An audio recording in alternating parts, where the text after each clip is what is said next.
Greetings everyone, Slizzle466 here, and in today's video we're looking at some of the best decks to climb in Wild with post Twig Nerf.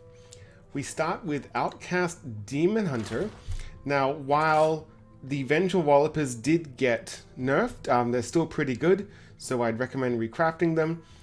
This specific list is all about just getting lots of minions out on the board early, because you're doing all these outcast effects, you're drawing a lot of cards, so you can get the Ironbound Brutes, the Vengeful Wallopers out early. You've also got Tony, King of Piracy in here as another alternative little finisher. So probably one of the only viable Demon Hunter decks in Wild right now. Then we don't have any Death Knight classes or Death Knight decks. Death Knight in general is just kind of all over the place. But we do have some Druid lists that are still functioning, even though Twig's been nerfed. We've got Questline Druid.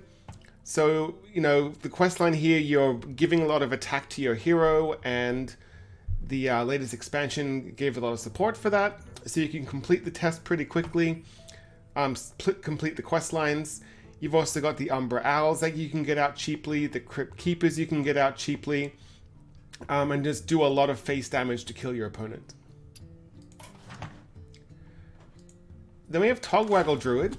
So because of the Twig nerf, we don't see the Twig Sphere combo in here. So we're going for a more traditional Togwaggle combo, using Celestial Alignment to make all your cards cost 1. And so you've got the Togwaggle combo. You've also got the Bolfram Shield Jailer combo, so that you're immune and you can't die from your own fatigue, as another win condition. Then we have Cthulhu Druid. Nothing particularly special here. You've got the anti-aggro tech of the Oaken Summons into the Injured Marauders or the Vargoths. Again, you've got the Crypt Keepers, which are typically free. But Guff is your best friend here. It helps you get to 20 mana so that you can play multiple Cthulhuns. You play multiple Cthulhuns by making sure that it's in your deck, and then you can use combinations of Aquatic Form, Solar Eclipse, and Moonlit Guidance to get extra copies of Cthulhu if you need to. You've also got Kobold Sticky Finger in here, and that is a tech against Kingsbane Rogue. Moving on to Hunter, we've only got one Hunter deck, but it's a very strong aggressive deck, Beast Hunter. Beast Hunter did get some support from the latest expansion, but I'm not 100. Oh yeah, we have the Instrument Tech in here as one card. There are a lot of big beasts that came out, but they're typically better in Standard. So this is a more aggressive list than its Standard counterpart. This one's new. There's the Stranglethorn Heart, which actually got buffed up to 8 mana. So if you do lose your board and you need a second round to win, you've got the Stranglethorn Heart to help you out. Looking at Mage, quite a variety. Of course, there's always Secret Mage, but that runs the same set of cards, so I'm not featuring it in this video. But I will feature Mech Mage because multiple players are having success with it. Frequency Oscillator just gave it a little bit of an extra boost in power that it needed. But otherwise, it's all about just getting a crazy board, getting Mecha Shark down cheaply, and just basically killing your opponent with chip damage. Now here's one for the books, Mozaki Mage. It's kind of back. So if you remember Mozaki, it's a 5 mana 3/8 after you cast a spell, gain spell damage +1. So it did get a bunch of tools from the current expansion and previous ones, but not too many people have been experimenting with it. So having the Arcane Bolts is quite useful. You've also got the Rewind, which lets you discover copies of another spell you've cast this game, which can be useful. You've got the Magister's Apprentice. Your arcane spells cost 1 less, so we don't have a Sorcerer's Apprentice anymore, but we at least have Magister's Apprentice, and it's helpful to discount all these arcane bolts that you're getting throughout the game. Of course, you've got your Ice Block. You've got Incanter's Flow, just a one-off because it's a little bit pricey now at 4 mana. But it's still nice to reduce all the costs of the spells in your deck by 1. But once you're ready, you can slam down Mozaki and then empty out your hand, draw a bunch of cards to kill your opponent. Then we've got Reno Mage.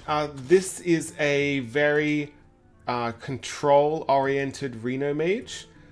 So it is teched heavily for the specific meta that this player was facing.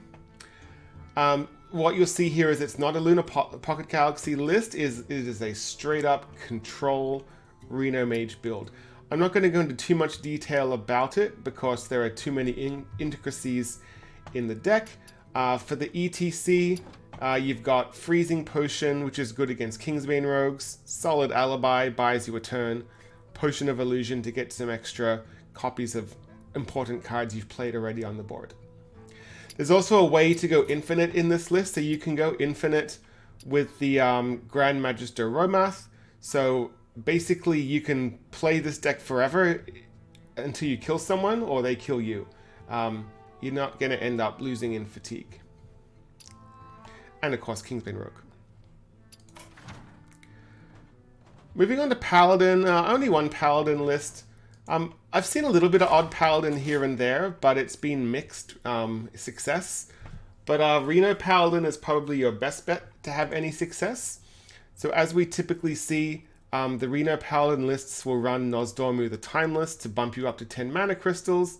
And then you've always got this just incredibly massive top end, which is pretty out of control. So it's very all in on the Nozdormu working. You've also got the Molten Giant in here, which combos well with the High Priest, the Kyle. And keep in mind, when you convert your health to armor, you're at 1 health. So you might have 30 armor, and then you can heal up with Reno, have 30 life, 30 armor, which can be quite helpful.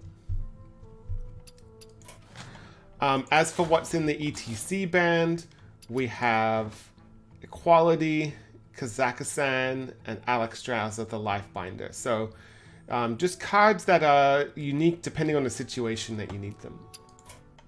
You'll notice there's already one Inequality in the list. It's still a Reno deck because the Equality is inside the band manager. On the Priest, again, Big Priest. If you want to play Big Priest, you know the build. I don't need to share it here. But I would like to share this Reno Priest list.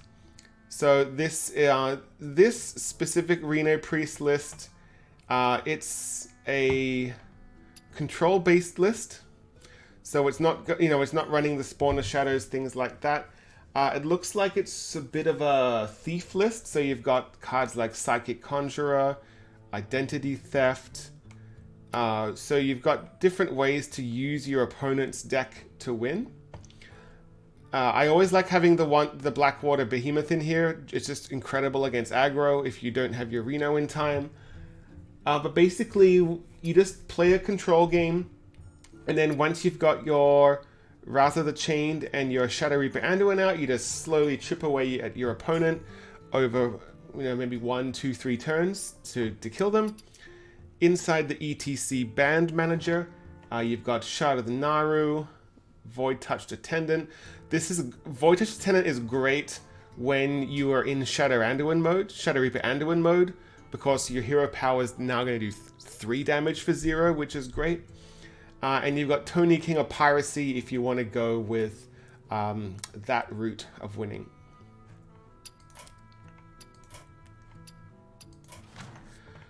Combo Priest. Combo Priest, it got some new stuff to play around with. So Combo Priest, I have success with it when I play it, but it is kind of tricky to play, so you do have to be careful. I'm not sure this list is actually running any new cards. Glancing through, I don't see anything new, so it's not using the new Overheal mechanic. Some Combo Priests are, and I have featured them in the past, but here we're just running a more traditional Combo Priest. In this case, it's relying on the No Murrigan Infantry, since it has charge, to OTK your opponent. If you don't have a minion on board, this is a good way to kill your opponent. Moving on to Rogue, and there is a lot of Rogue. In my opinion, I think Rogue is the best class in Wild right now, so there's a lot to choose from. Kingsbane Rogue, arguably maybe the best deck in the meta right now. Arguably. I really like this specific build because it does the whole Kingsbane thing. Kingsbane got some nice tools. Harmonic Hip Hop's incredible. Instrument Tech is great, combined with Cavern's Shiny Finest. Now you've got 4 cards to get your Kingsbane. Mic Drop is incredible. But I really like the Giants inclusion here. So you've got the 2 Arcane Giants, which makes sense because you're playing a lot of spells. But then the new card Breakdance is incredible because you can bounce the 0 mana Giants back to your hand, get an 8/8 with Rush, and then play it again. So if the Kings, it's also useful in the case where your Kingsbane does get stolen by your opponent. You might be able to sneak in a win anyway with the Arcane Giants. Now, if you want to go more all in on the Giants and less on the Kingsbane, then you can try Tempo Rogue. So with Tempo Rogue, because you've got cards like Mailbox Dancer, you've got Shadow Step, you've got extra coins in there, you can basically get massive Edwins early in the game. Because you're playing so many cards as well in a turn, the Scribbling Stenographer is often 0, the Arcane Giants get to 0 pretty quickly. And then, of course, with Breakdance, you can bounce them back to your hand, get a kind of like a copy of it, you know, just a vanilla minion with Rush, play it again if necessary, and you can do some ridiculous things very early in the game. Now, these are both relatively difficult builds to play, but if you need something a bit simpler, you got Odd Rogue. So Odd Rogue, it's probably the worst of the rogue decks here, but it's one of my personal favorites because I just like the archetype. But essentially here, you've got this tech against the mages. It could also be a tech against other rogues since they're drawing so many cards. Rowdy Fan is still pretty decent. It only got slightly nerfed down to +3 instead of +4 attack. But otherwise, sometimes this works, sometimes it doesn't. It really depends on the meta you're facing. If you're running into a lot of aggro, this doesn't do as well.